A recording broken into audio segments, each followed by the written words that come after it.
కడప నగరంలో ఉన్నటువంటి POCSO court ఈరోజు సంచలనమైనటువంటి తీర్పునిచ్చింది.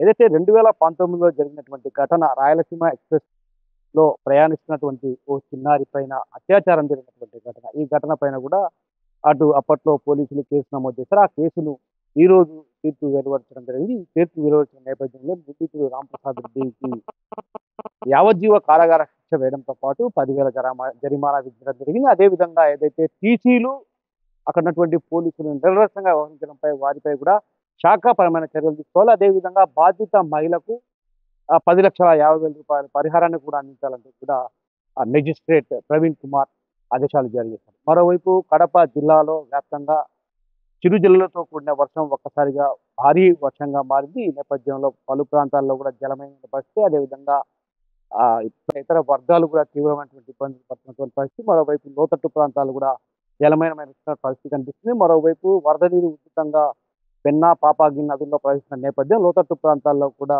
సురక్షిత ప్రాంతాలకు తరలి వెళ్తాలంటూ కూడా అధికారులు ఆదేశాలు జారీ చేశారు.